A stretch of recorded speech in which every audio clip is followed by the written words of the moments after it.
Bom dia a todos e a todas. Em nome da Associação Nacional dos Magistrados da Justiça do Trabalho, eu gostaria de agradecer mais uma vez o convite do senador Paulo Paim para estar aqui podendo contribuir com um tema de alta relevância, que é o Estatuto do Trabalho.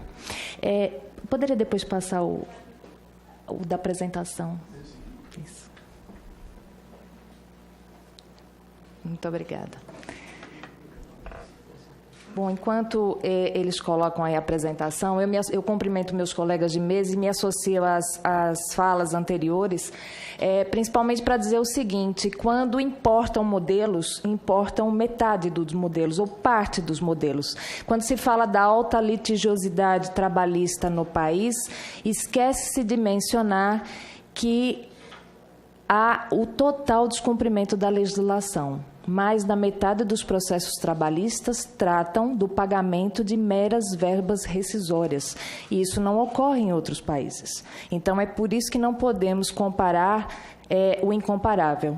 Né? Então, existem pesquisas, não só o CNJ, o Justiça em Números tem esse dado, como também há pesquisas, várias pesquisas empíricas que demonstram exatamente isso que eu estou falando, inclusive uma de Adalberto Cardoso, que fez com relação à Justiça do Trabalho do Rio de Janeiro, na década de 1990, quando os mesmos discursos eram divulgados no sentido de que teria que haver uma precarização das relações de trabalho, a extinção da Justiça do Trabalho, inclusive com uma emenda constitucional para isso, e a década demonstrou por si só os resultados de que não houve crescimento do emprego, não houve a melhoria das condições sociais dos trabalhadores, não houve competitividade para o país.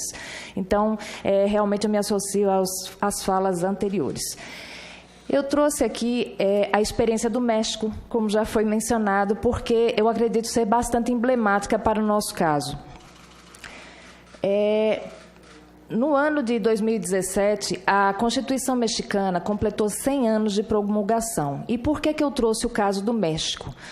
Porque, além de ter havido uma reforma trabalhista nos modos em que, aprovada no Brasil no último mês de julho, a Lei 13.467, a Constituição mexicana, ela inspirou todas as outras constituições a incluir os direitos sociais, os direitos dos trabalhadores como os direitos fundamentais na Constituição, ou seja, a proteção desses direitos de forma constitucional para impedir que houvesse alteração por questões políticas, a depender dos interesses econômicos.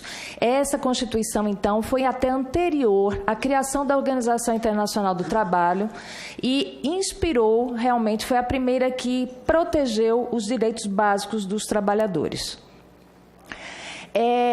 Como eu disse, houve essa questão dessa reforma trabalhista, que, na verdade, por questões metodológicas, eu vou chamar de deforma trabalhista e vou explicar por quê.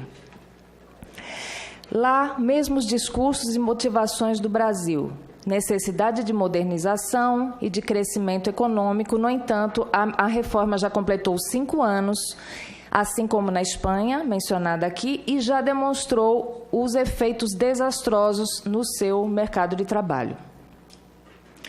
A verdadeira reforma trabalhista mexicana, e que deveria ser adotada como modelo, foi a que partiu da Revolução Mexicana entre 1910 e 17 contra a ditadura militar de Porfírio Díaz, que durou o governo mais de 30 anos, e aí sim houve essa Revolução Mexicana que formalizou um documento que antecedeu a Constituição mexicana.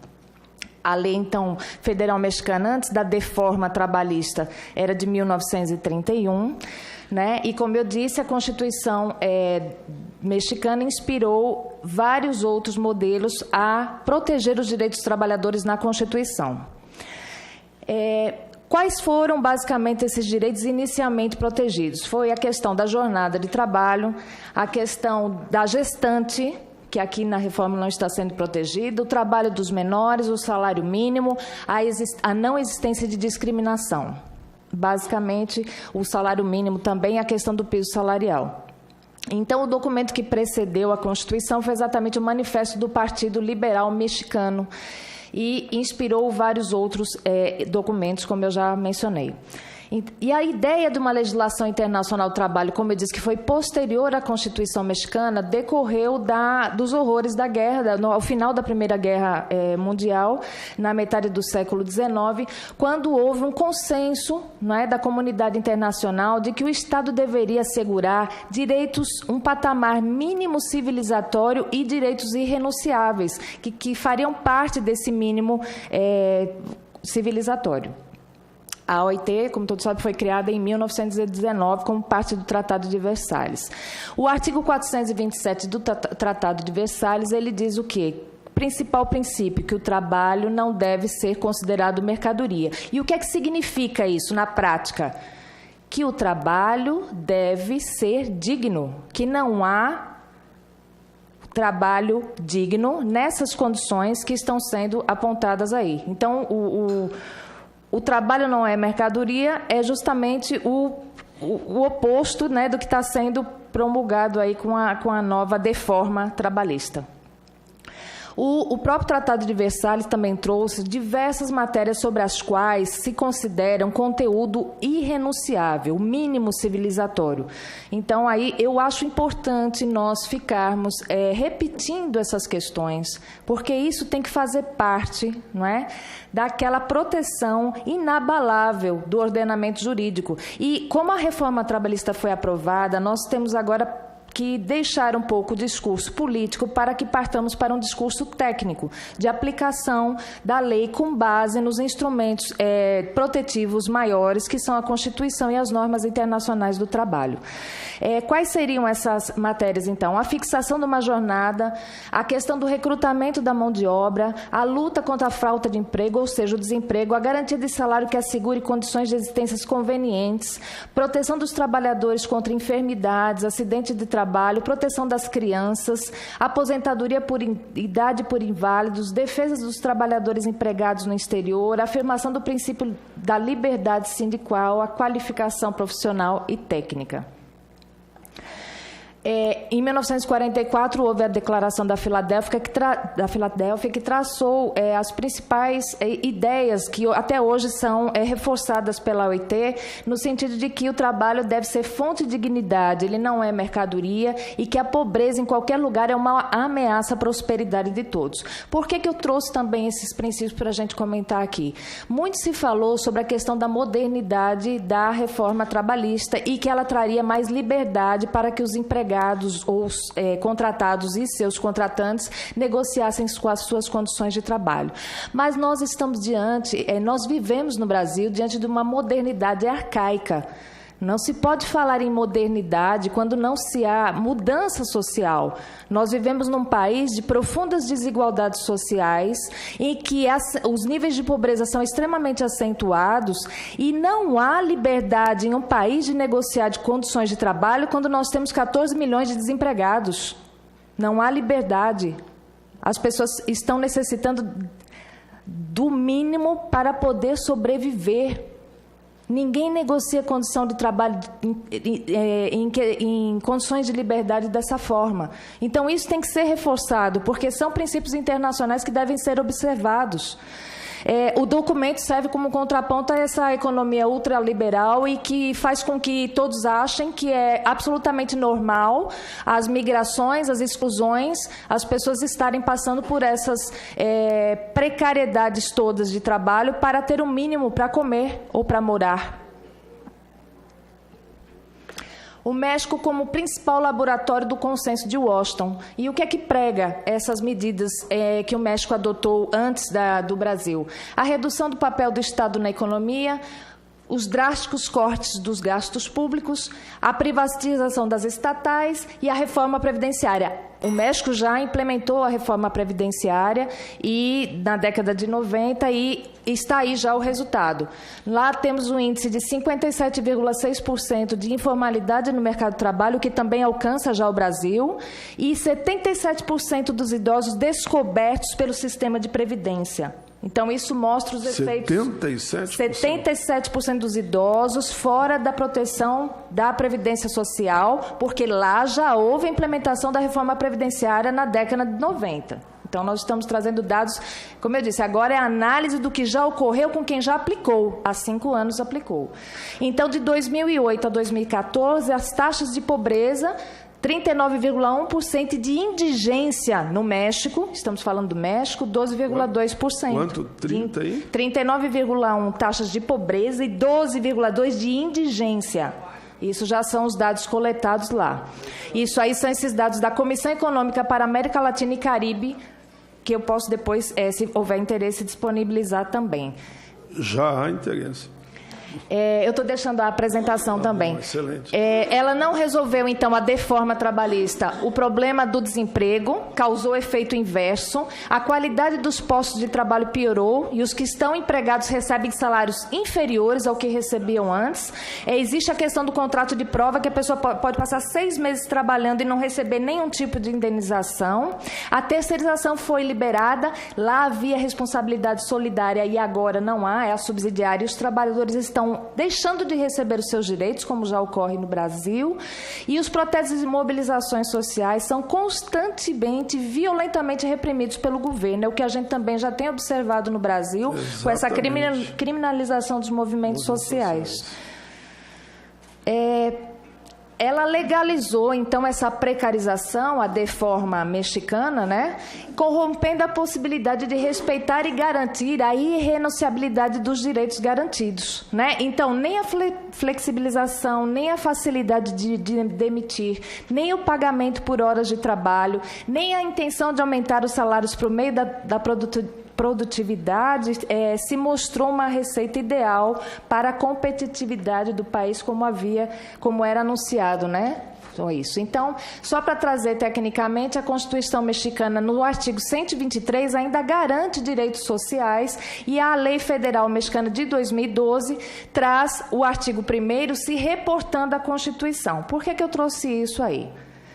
Porque a Constituição mexicana, assim como a brasileira, não foi alterada. O que foi alterado é a legislação trabalhista, que deve ser subordinada à Constituição. E a própria lei e a Constituição dizem isso. E o que é que acontece?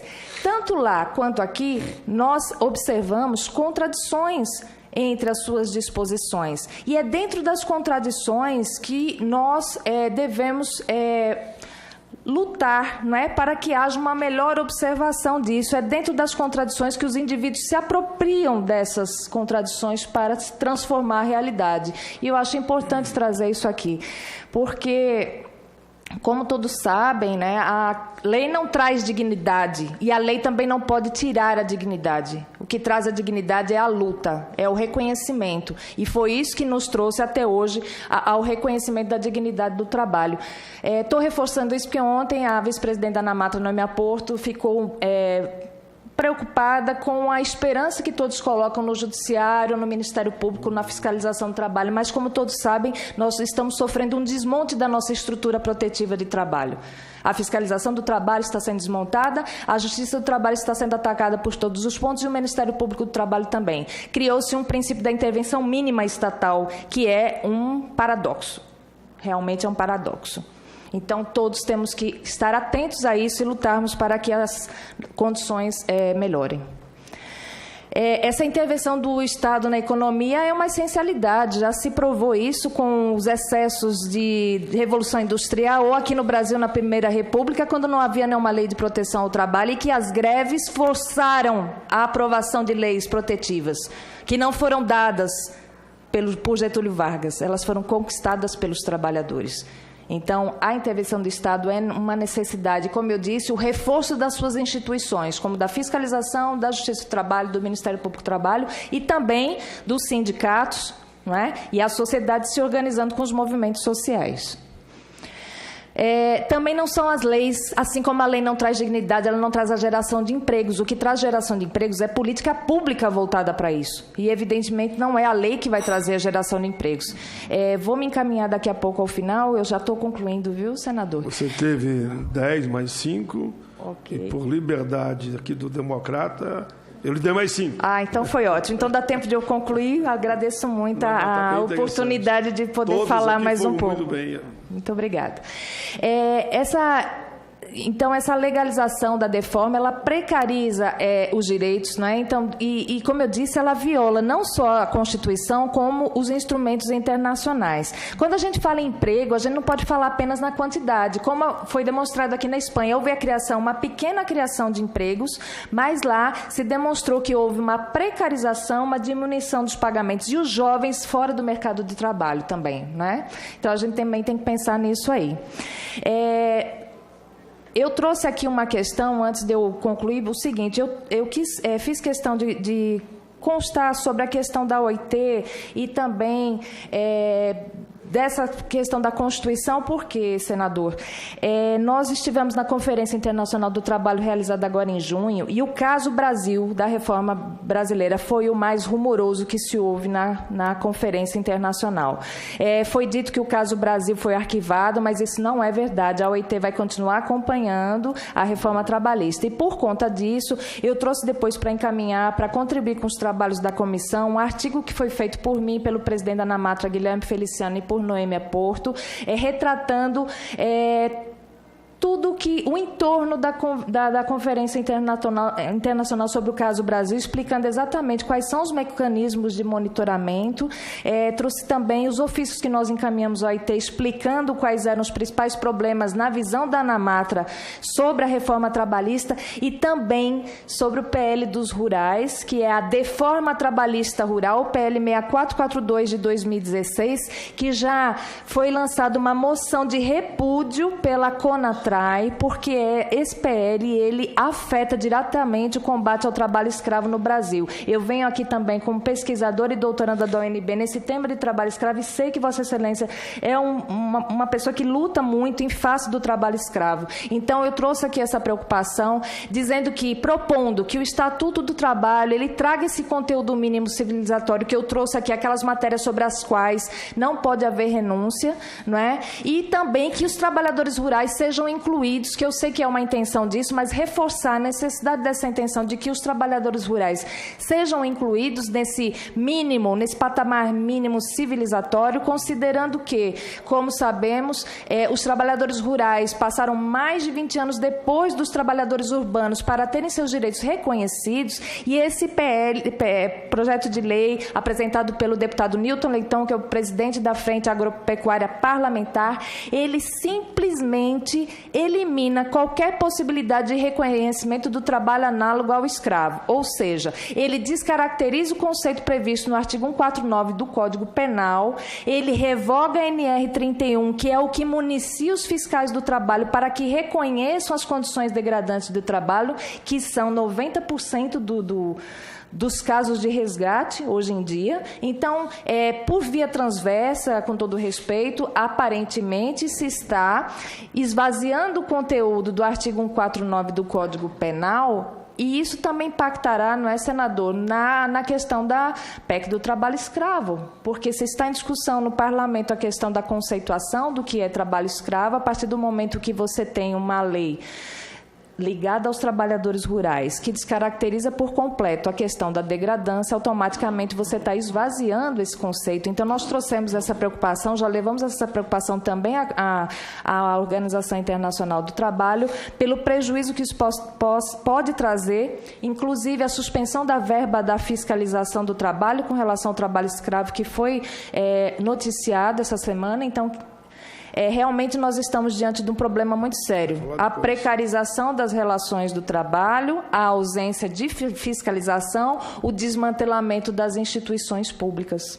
Então, temos todos que estar atentos a isso. Como eu disse, não adianta mais argumentos políticos, são argumentos técnicos do número de resgates que decaíram nos últimos tempos, não é? Do número de acidentes de trabalho que nós temos, que são 700 mil por ano, mas isso notificados, fora as subnotificações. Por que eu estou dizendo isso? Porque a reforma trabalhista simplesmente diz sobre essa questão do lucro, da competitividade, mas está abalando diretamente a sua previdência social a partir do momento que permite uma negociação de grau de insalubridade. Então, me encaminhando para o final, senadora, eu gostaria muito de agradecer o convite e deixar à disposição tanto o material que eu mencionei para o senhor, que eu trouxe também o caderno de Direitos Humanos da ANAMATRA, quanto a apresentação. Muito obrigada. Muito bem, doutora Luciana Paula Conforte, juíza de trabalho da 6ª Região, diretora de Cidadania e Direitos Humanos da Associação Nacional dos Magistrados da Justiça do Trabalho, ANAMATRA. Eu digo sem comentário, eu quero o conjunto da sua palestra. Nós vamos se apropriar aqui da sua palestra, como vamos se apropriar dos dados que todos nos forneceram até o momento. Depois vamos discutir aqui na comissão, né, Leandro?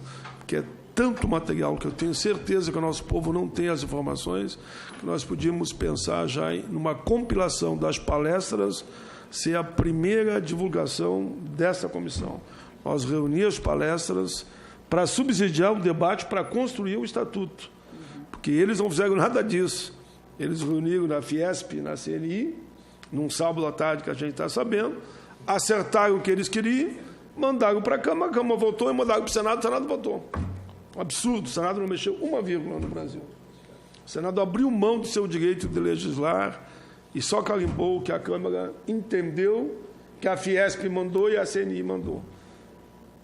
Como esse é um evento internacional, eu faço questão de fazer essa denúncia, inclusive, viu? E esses dados são cada audiência que a gente faz, os dados são mais concretos e vão subsidiando a gente. Não é para já apresentar o estatuto, não, mas apresentar um conjunto de informações que nós recebemos, remeter a todas as entidades e aos deputados e senadores para que eles saibam a verdade dos fatos. Meus cumprimentos a todos os palestrantes.